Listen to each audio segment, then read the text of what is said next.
that we both agreed upon when we started sending back texts today is that edge rusher position. Because one other thing that Sean McDermott said in his season-ending press conference was that position, I actually asked him this question, that the defensive line is one position group that is critical for the Bills to improve on this offseason.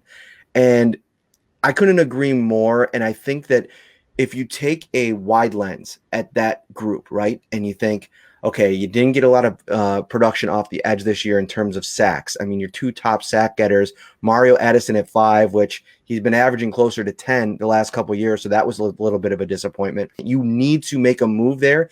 And two teams in particular that I thought kind of set the stage going into this season were what the Chiefs did and the 49ers did last year when they added D Ford and Frank Clark. Obviously, Frank Clark, Bills fans know how important he was a couple weeks ago. But the Bills need to find a way to add that kind of player. And with all the money that currently exists on that defensive line, and without that, go-to force that when the playoffs comes around, that he's going to be a guy that even when he's a focus of a team, and I think there's a lot baked into that. I mean, you look at those two defensive lines and, Nick Bosa was a big player on that defensive line last year, had a big impact. And I think him and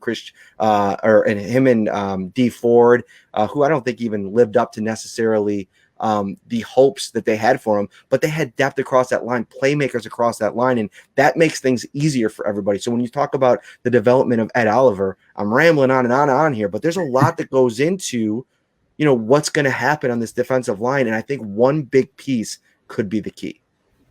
Yeah, and I agree completely with that. And first and foremost, shout out to Cody Thomas in the comments. I see him venting about the pass rush and Buffalo needing that, and don't bring up the fact that Kansas City was without their offensive tackles. That does factor into it, though, Cody, not having those offensive tackles. But for the past two Super Bowls, getting pressure, getting home, it played a factor in about 7 of 8 of those quarters in the Super Bowl. Obviously, fourth quarter last year, Mahomes came on and helped lead the Chiefs to a Super Bowl. So I agree completely. One thing I will point out is I think it was Sal Capaccio that said it is this defensive line is built on chemistry, experience, playing together, and they didn't get that with no offseason, not having the time together in the camp, and in a second year together, they'd probably be better. That said, there's some bloated salaries there that you probably have to part ways with. You look at a guy like Vernon Butler, didn't show up enough there, for me at least personally.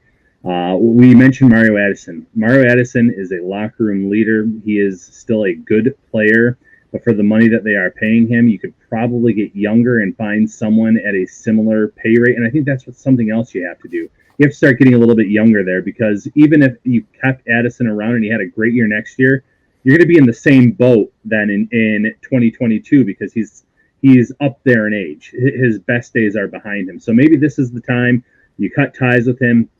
You replace him. I have a few people in mind.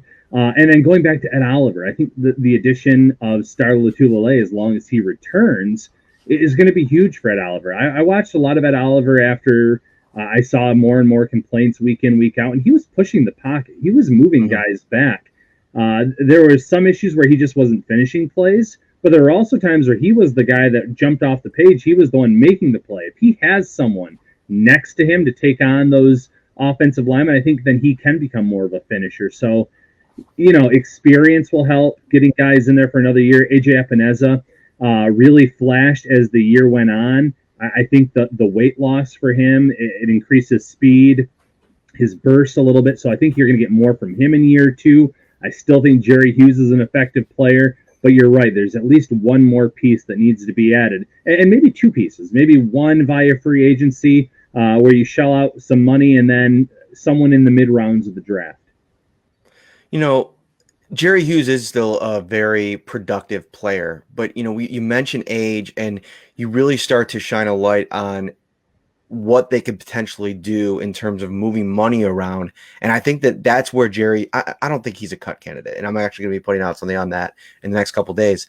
But I do think he's a major restructure candidate, and he's a guy that tasted the success after so many years in Buffalo of absolute just mediocrity. And so I think understanding that he's probably, reaching the latter part of his career, he's a guy that I think the Bills can go to and say, listen, we're kind of in a pinch here. Let's restructure, move some of this down the line.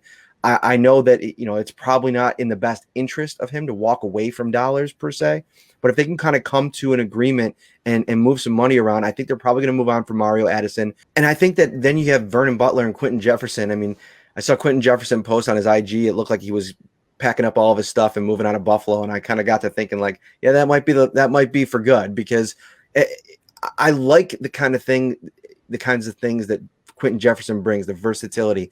But I just thought for a guy that, that pass rush win rate was so heavily a focus when they signed him, and his limited work with a larger sample size, the production just wasn't there at the same level. And I thought that, you look at some of the possibilities out there. I know we talked about Dalvin Tomlinson from the Giants, and how he could be somebody that could come in here and kind of play two different roles. I mean, he can kind of take on double teams and he can cause some pressure back there. I know Starr is not a guy that's going to do that necessarily, but I think we haven't heard definitively if Star Lotulelei is coming back. It seemed like Brandon Beane was kind of alluding to the fact that they believe he is, but until that's official, I mean, we'll see. We'll see what happens there. He'd be leaving a lot of money on the table, so I would imagine he would come back with that it's fully guaranteed season. I mean, it's more dead money in dead cap than it is with regular cap. So, I think that edge position is where I would focus my attention. But if you can make a move,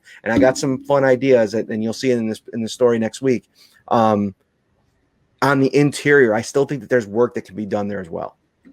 And I think that's a valid argument. And in terms of Star Lotulelei, the only argument I would make for him possibly staying away from football is his age, the money that he's already made in this league, and the fact that, hey, I didn't go through that wear and tear on my body. I know there wasn't a true training camp. I know, a typical offseason.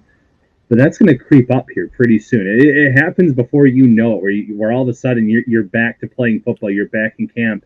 And after having a whole year off where you're not taking any of those hits, those bumps, those bruises, you might say, there's plenty of money in the bank for me to live on for the rest of my life, the rest of my family's life.